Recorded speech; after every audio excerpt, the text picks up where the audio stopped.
I think I've always just loved being outside playing sports, soccer, swimming, or ice skating, cross-country skiing, slacklining, all of those different things, because either my parents or friends or siblings have loved to do those things, and that's kind of been infectious for me. My dad, growing up, every single winter would go outside. He'd put on his brown Carhartt overalls and a Carhartt jacket and would literally stand outside for 12 hours with a hose and would hook it up and spray water. He'd come in for like a 20-minute break to eat. But over the span of like 2 weeks, finally he'd be ready for ice skating, and everybody from the neighborhood would come. They'd bring their ice skates and actually leave them there. So we still have like 30, 40 pairs of ice skates sitting in our basement. I think it was either my junior or senior year, my sister brought home a slackline for Easter. She was a sophomore at Baylor, I think, at the time. And we took it into the backyard and hooked it up between two trees.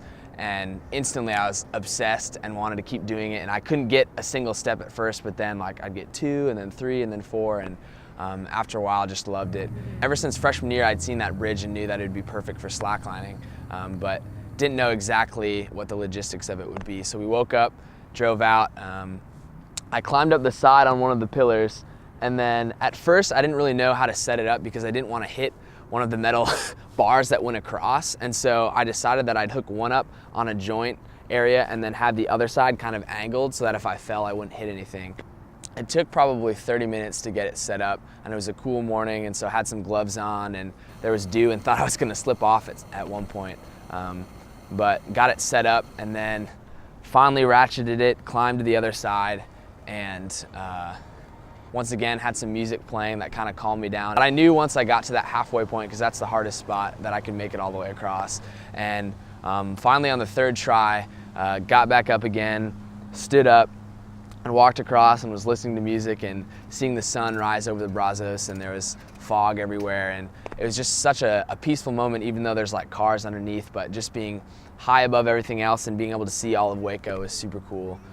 The first couple times I was going, I was pretty nervous and my leg was shaking, and you could see the line was moving back and forth and could hear the buzz from the wind blowing it. And I could hear taiko playing kind of in the distance, and I looked out on the river and looked out on the point where the line touched the other side of the bridge, and hearing that music and seeing the water and the fog started to calm me down, and finally was able to get across and could kind of tune out the cars driving beneath us. It was just so awesome because it'd been 2 years that I'd wanted to do it, and finally gotten it done that morning. I think sometimes as like I'm driving around Waco, or I'm back home, or I'm sitting, I'll think about different places that I could slackline, or different activities that I could do, and like rappelling from something or snowboarding someplace new, doing a new trick. I think it's cool to have some of those things in your mind and then check it off the list once you've done it, and then move on to something bigger and better, which I think then you're always challenging yourself, always trying something new, always getting to the next thing.